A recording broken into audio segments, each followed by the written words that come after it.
여러분, 도광양회라는 말을 들어보셨습니까? 한자 풀이를 해보면 감출도자에 빛광자, 길을 양자에 검음회자입니다. 빛이 밖에 퍼지지 않도록 감추고 어둠 속에서 엄밀히 힘을 기른다라는 뜻입니다. 중국의 덩소평이 국채우로 내건 슬로건인데, 자국의 힘을 다른 세계 강국들이 모르게 감추면서 실력을 키우라는 의미이죠.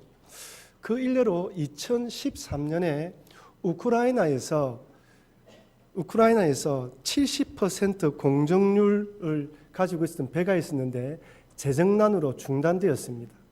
그 배를 중국이 홍콩의 한 작은 회사를 동원하여 그 배를 2천만 달러에 구입하면서 마카오의 해상 카지노를 만들다고 공포를 했어요.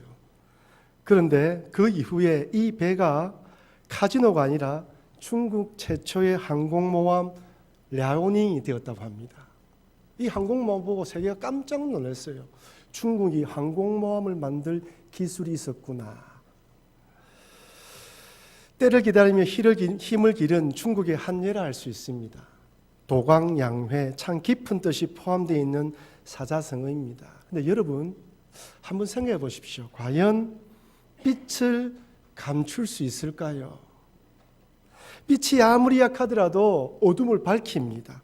군대에서 행군하시는 분은 아시겠지만 달빛이 있는 밤에 행군하는 것과 달빛이 없는 밤에 행군하는 것은 천지 차이가 납니다. 어두움은 어둘수록 달빛이 환하게 비치기 때문에 그 달빛을 의지하여 걸어갈 수 있는 것이죠. 하지만 달빛이 없으면 전혀 앞을 분간할 수 없습니다.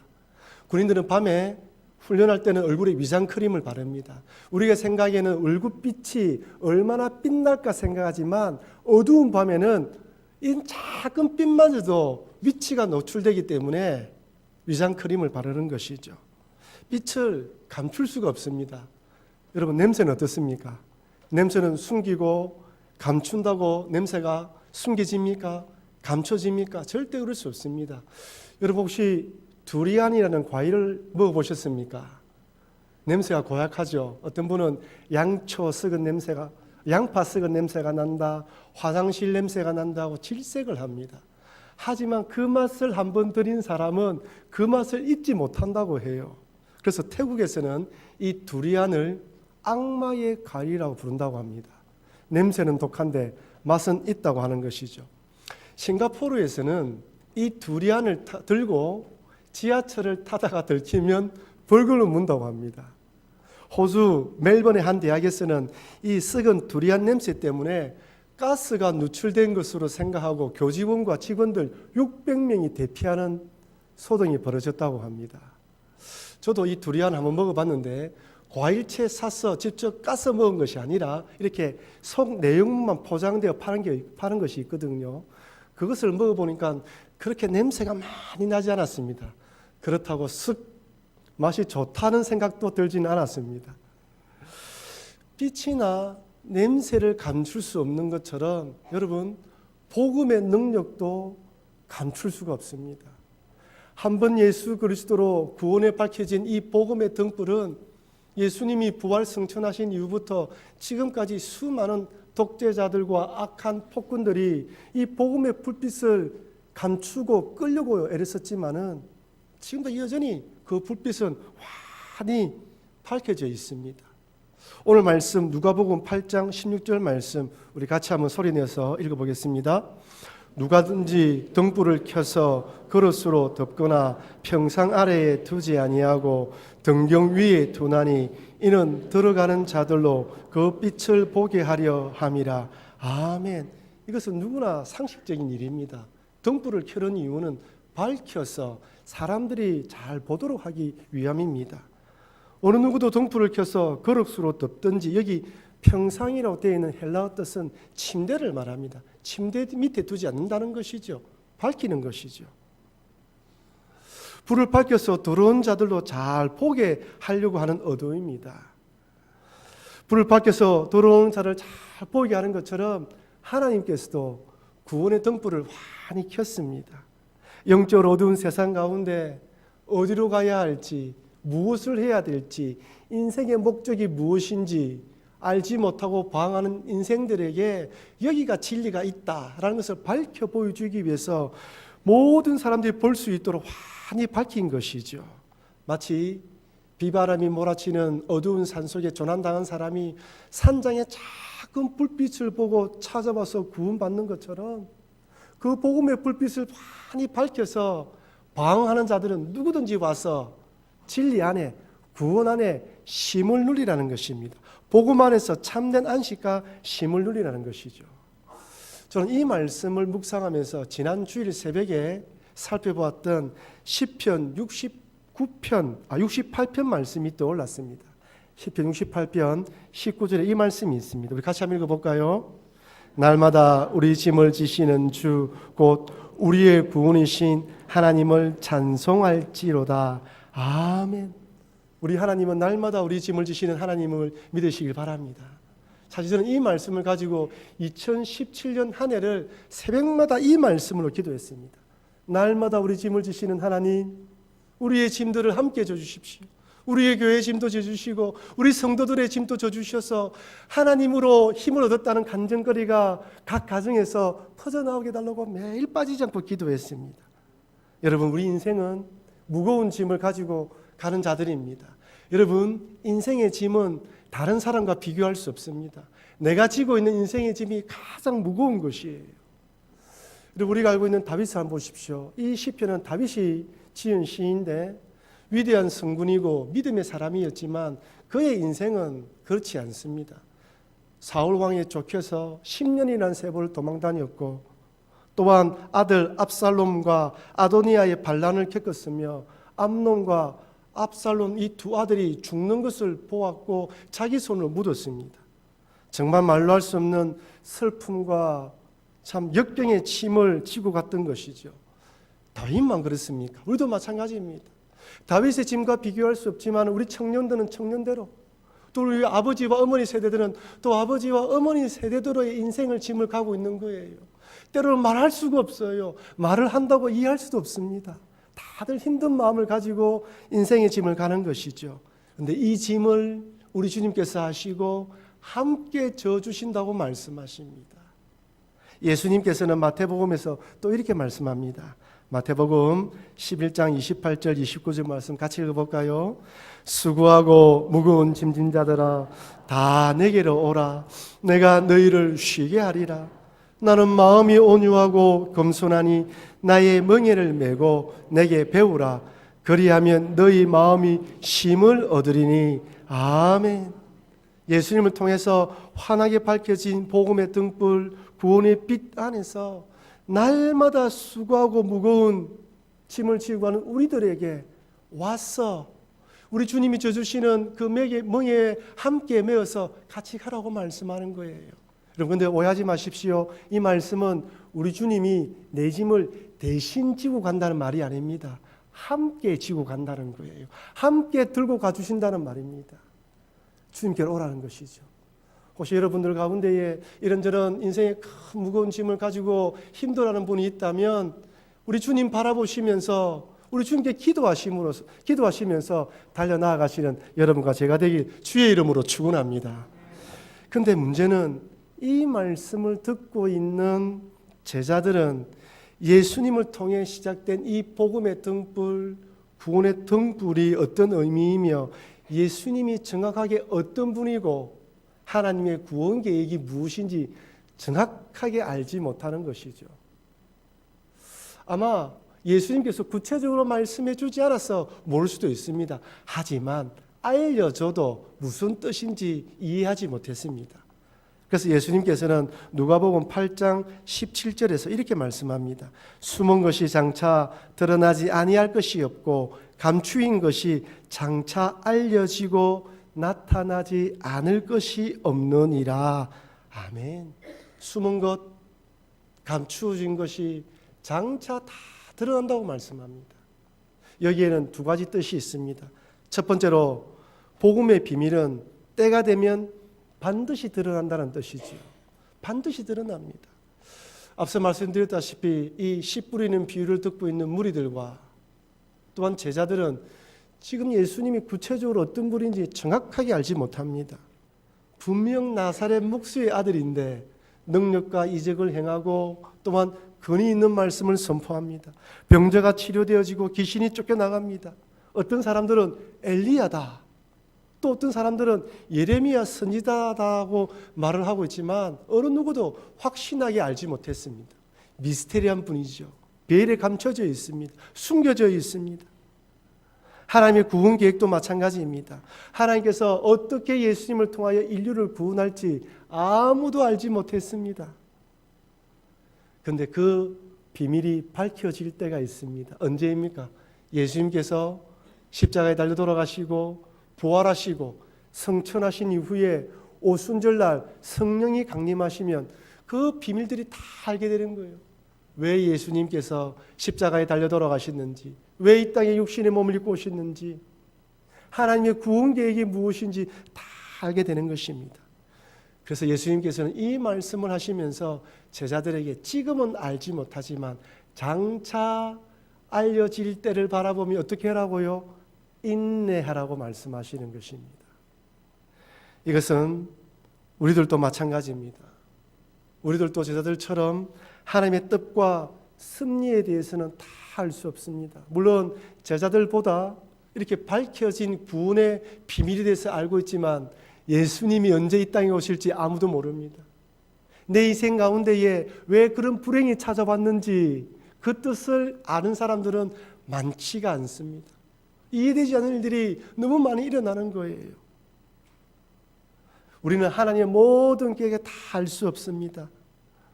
그러나 앞으로 어떤 일이 펼쳐질지 모르지만 그러나 그 모든 일도 때가 되면 하나님 안에서 다 깨닫게 된다는 것이죠. 여러분, 우리나라 한글 신약 성경이 누구에 의해서 언제 번역된지 아십니까? 스코틀랜드 선교사 존 로스에 의해서 서상륙, 백홍중 등과 함께 1886년도에 완역이 되었어요. 이 1886년이라는 숫자를 여러분 잘 기억하십시오. 존 로스 선교사님은 1882년도에 중국 선교사로 들어왔습니다. 그런데 안타깝게도 그 다음 해 1883년도에 그 아내가 그만 죽어버려요.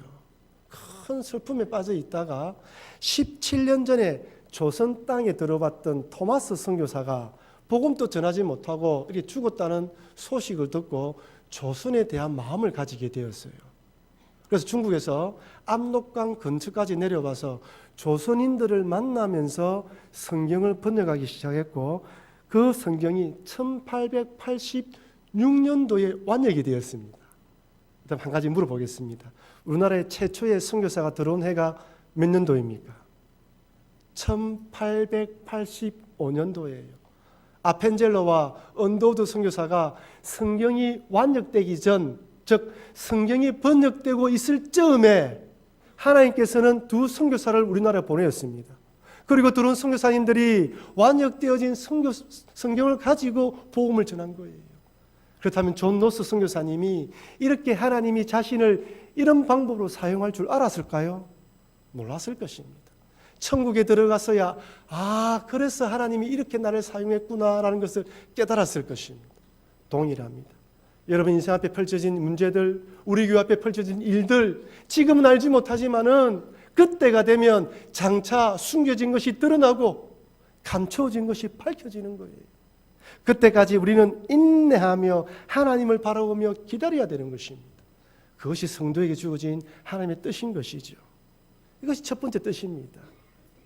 두 번째는 복음의 등불은 마음속에 숨긴 것, 감춘 것을 다 들춰냅니다. 지금은요 우리가 내 마음속에 숨겨진 것들 다 하나님 아시고 또 하나님이 보시고 때로는 인내하시기도 하고 참기도 하시지만 때가 되면 그때는 그걸 다 드러내셔서 판결하십니다.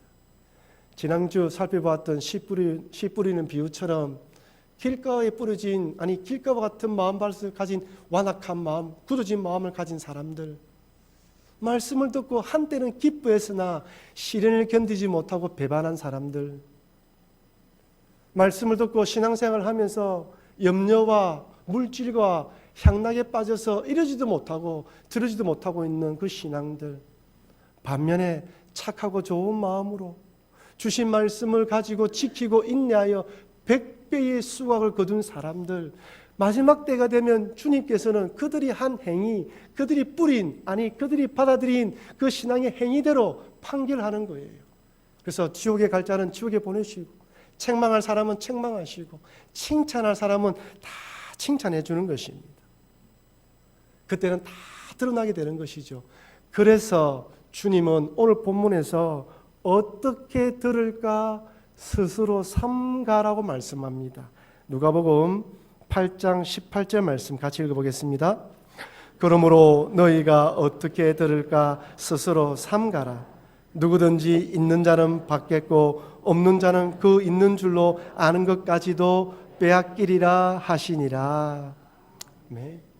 여기서 이 삼가라는 헬라어는 본래 페테로서 보아라, 식별하라는 뜻으로 헬라어 원문에는 서두에 위치하고 있어요. 그러니까 헬라어 원문에 보면 그러므로 삼가라라고 먼저 나오는 거예요. 숨겨진 것이 드러나고 감추어진 것이 밝혀지기 때문에 그래서 너희들은 삼가라. 무엇을요? 하나님 말씀을 들을 때 잘 분별하라는 거예요. 현대 성경에서는 그러므로 너희는 내 말을 귀담아 들으라고 번역했습니다. 표준 새 번역에서는 그러므로 너희는 조심하여 들으라고 번역했습니다. 무슨 말씀입니까? 하나님의 말씀을 조심하여 귀담아 들어서 내 삶에 적용하라는 뜻이죠. 대충 듣고 한 귀로 듣고 한 귀로 흘러버리지 말고, 내 마음에 맞지 않는다고 흘려버리지 말고 가슴에 새겨서 순종하기 힘들지만 순종하는 노력과 순종하려고 애를 쓰라는 것이죠. 그러면서 무서운 경고의 말씀을 하십니다. 있는 자는 더 받고 없는 자는 있는 줄로 아는 것까지 빼앗긴다. 여러분, 제가 늘 반복해서 말씀드리지만 신앙은 머물지 않습니다. 정점이 없습니다. 신앙에는 중간지대가 없습니다. 신앙은 앞으로 전진하여 성숙하여 성장하여 풍성한 신앙을 누리든지, 후퇴하고 뒤로 빠져서 있는 것도 빼앗기는 사람이 되는지 둘 중에 하나입니다. 제가 얼마 전에 한 마트에서 오래전에 저희 교회에 출석했던 한 분을 만나게 되었습니다. 오랜만에 만나게 되어 반갑게 안부를 묻고 어떻게 지내시냐 물어보니까 너무 바쁘게 지낸다고 이야기를 하셔요. 그러면 신앙생활 하십니까? 하니까 교회를 못 다니고 있습니다 라고 말씀하시면서 저에게 이렇게 말씀했습니다. 목사님, 신앙생활 할 필요를 느끼지 못하고 있습니다. 어떤 일이 있는지 저는 알지 못하지만 있는 신앙마저 다 빼앗겨 버린 것이 아닌가 안타까운 마음이 들어서 참 힘들었습니다. 목사가 성도를 만났는데 그렇게 대답하면 할 말이 없어요. 여러분 잘 기억하십시오. 신앙에도 분익부, 빈익빈이 있습니다. 영적으로 부유하기 위해서 침노하며 돌진하는 자들은 영적으로 풍성함을 누리는 영적 부자가 되지만, 복음의 기쁨을 누렸음에도 세상을 더 사랑하여 복음에 대한 관심이 없어지면 있는 믿음마저도 빼앗겨버리는 영적 가난한 자, 죄송하지만 영적 거지가 됩니다. 영적 거지가 되면요, 말씀에 감동이 없고 말씀을 사모하는 마음도 없고 찬양을 불러도 은혜가 되지 않습니다. 기도해도 답답해집니다. 모든 것이 짜증이 나고 불평과 불만밖에 생기지 않습니다. 하지만 더 누리려고 하는 자는 그 마음을 아시기 때문에 주님께서 더 큰 은혜를 부어주셔서 말씀만 들어도 은혜가 넘치고 그 곡만 생각해도 마음에 감동이 되어지는 거예요. 18절 하반절 말씀은 오늘 본문뿐 아니라 다른 성경에서도 동일하게 등장합니다. 마태복음 25장에 달란트 비유에서도 등장하고요, 누가복음 19장의 열문화 비유에서도 동일하게 등장합니다. 여러분, 달란트 비유와 문화 비유의 차이가 무엇인 줄 아십니까? 달란트 비유는 사람의 능력에 따라서 5달란트, 2달란트, 1달란트 재능에 따라서 나눠줬다면 문화 비유는 주인이 먼 길을 가면서 10명의 종들에게 각각 한 문화씩 나눠주는 거예요. 그러니까 달란트 비유는 재능과 능력의 은사에 따라서 차등을 주었다면 문화 비유는 동일한 시간, 동일한 기회를 주었으니 그 기회를 선용하라는 것이죠.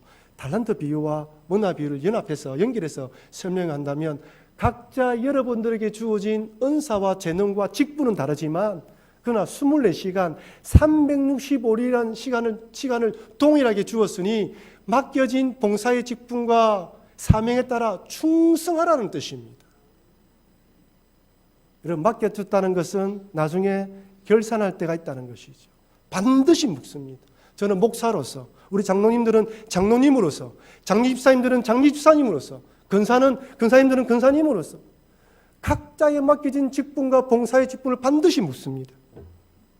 한 종은 한 문화로 10문화의 이득을 남겼고 또 한 종은 한 문화로 5문화의 이익을 남겼습니다.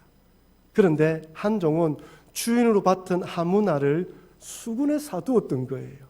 주인이 물었습니다. 너는 왜 그러냐? 그러니까 이렇게 대답합니다. 누가복음 19장 21절 같이 읽어볼까요?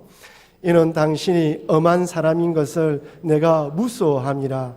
당신은 두지 않은 것을 취하고 심지 않은 것을 거두나이다. 여기 보면 주인을 어떤 사람으로 보고 있죠? 엄한 사람이죠. 이 엄한이라는 헬라어 뜻은 거친, 가혹한, 굳은이라는 뜻입니다. 근데 달란트 비유에 보면요, 한 달란트 받은 자도 한 문화 받은 자와처럼 똑같이 대답을 해요. 마태복음 25장 24절입니다. 같이 읽어볼까요? 한 달란트 받았던 자는 와서 이르되 주인이여 당신은 굳은 사람이라 심지 않은 데서 거두고 해치지 않은 데서 모으는 줄을 내가 알았으므로. 이 사람은 주인을 어떤 사람으로요? 굳은 사람으로 보고 있습니다. 헬라어에서는 누가복음의 엄한 사람이나 또한 오늘 본문의 굳은 사람은 다른 단어를 사용하고 있어요. 그러나 의미는 같습니다. 둘 다 하나님을, 주인을 강팍하고 완강하고 가혹하고 냉정한 분으로 보고 있으며 인정머리 없고 인생하고 참 냉정한 사람으로 보고 있습니다. 저는 달란트 비유와 문화 비유를 보면서 늘 궁금했던 것이 왜 이 사람들만 주인을 그렇게 생각했냐는 거예요. 정말 주인이 이런 사람이라면 다른 종들도 그렇게 생각하고 다 묻어둬야 되지 않겠습니까? 다른 종들은 이익을 많이 남겼어요. 근데 이 종만 그래요. 여러분 왜 그렇습니까? 자기들이 엄하고 굳은 마음을 가졌기 때문입니다. 주인과 어떤 관계를 가졌는지, 주인하고 무슨 문제가 있었는지 모르지만은 이 사람은 주인과 관계 속에서 주인을 오해하고 있어요. 여러분 그렇다면 주인이 이 종만 괴롭혔겠습니까? 다른 종도 그렇게 했을 거예요. 하지만 다른 종들은 주인에 대해서 선한 마음을 가졌는데 이 사람은 주인에 대해서 엄하고 악한 마음, 풀리지 않는 마음을 가지고 주인을 오해하고 있었던 것입니다. 여러분 주변에 다 그런 것은 아니지만 부정적이고 비판적인 사람을 보십시오. 늘 부정적이고 비판합니다. 같이 이야기하면 짜증나요. 모든 것을 부정적으로 보고 모든 것을 비판합니다. 심지어 하나님에 대해서도 색안경을 끼고 보는 것이죠. 합력하여 선을 이루실 하나님, 더 좋은 것을 주시기 위한 하나님의 섭리를 절대 믿지 않습니다. 하나님께서는 이런 자들을 있는 것도 다 빼앗아서 누구에게 준다고요? 많이 가진 자에게 준다고 말씀합니다. 수군에 사둔 한 종의 그 한 문화를 빼앗아서 10문화 이익을 남긴 종에게 주라고 이야기하니까 주변 사람들이 주인님, 저 사람은 많이 가졌습니다라고 대답하자 주인이 뭐라고 말합니까? 누가복음 19장 26절 말씀 같이 읽어보겠습니다. 주인이 이르되 내가 너희에게 말하노니 무릇 있는 자는 받겠고 없는 자는 그 있는 것도 빼앗기리라. 아멘. 오늘 말씀 동일하게 말씀하시죠. 달란트 비유에서도 동일하게 말씀합니다. 마태복음 25장 29절입니다. 같이 읽어볼까요? 무릇 있는 자는 받아 풍족하게 되고 없는 자는 그 있는 것까지 빼앗기리라. 아멘. 주셨는데 충성하지 않으면 빼앗아간다는 거예요. 무슨 말이죠? 성경 주석학자 핸드릭스는 이 부분을 이렇게 주석했습니다.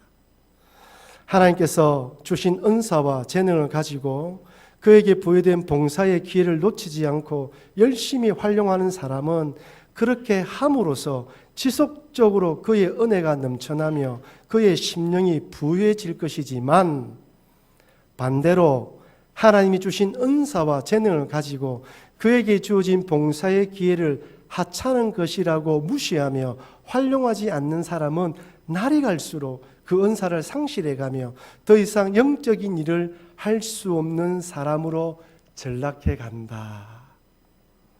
주신 은사와 재능에 따라 열심히 활용한 사람은 은혜가 넘치고 심령이 부유해지지만, 그렇지 않는 사람은 은사도 상실해버리고 더 이상 하나님의 일에 쓰임받지 못할 뿐 아니라 성경에서는 바깥 어두운 데로 내쫓겨서 슬피 울면서 이를 간다고 말씀합니다. 그렇다면 여러분, 씨 뿌리는 비유의 말씀과 오늘 말씀을 통해 나의 신앙을 한번 돌아봐야 됩니다. 여러분들은 있는 자로서 더 받아 누리는 삶을 살고 계십니까? 아니면 없는 자로 그 있는 것도 빼앗긴 삶을 살고 계십니까? 여러분들의 신앙은 갈수록 성숙하고 성장하여 풍성한 은혜를 누리고 있습니까? 아니면 더 강팍하고 참 굳은 마음이 되어서 있는 마음마저도 빼앗기고 있습니까? 언젠가 내 삶과 신앙을 결산할 때가 있다는 것을 잊지 마시고 우리 모두 다 더 풍족하게 받아 누리기를 소망하시면서 그렇게 살려가시는 여러분과 제가 되길 주의 이름으로 축원합니다. 사랑하는 성도 여러분, 수고하고 무거운 인생의 짐을 지고 가는 우리들을 구원으로 영생으로 인도하기 위해서 구원의 등불, 복음의 등불이 환히 켜져 있습니다. 수고하고 무거운 짐이 있을 때마다 우리 주님께로 와서 기도하면서 함께 져주시는 주님을 의지하십시오. 지금은 하나님 뜻을 다 이해할 수 없지만 때가 되면 밝혀지고 드러난다는 것을 잊지 마시고 지금은 힘들지만 인내하시기를 바랍니다. 그리고 하나님의 말씀은 스스로 삼가 주의하여 귀담아 들으심으로 내 삶에 잘 적용해서 있는 것도 빼앗기는 사람이 아니라 더 풍족하게 더 많은 하나님의 영적 은혜를 받아 누리시는 여러분과 제가 되길 주의 이름으로 축원합니다.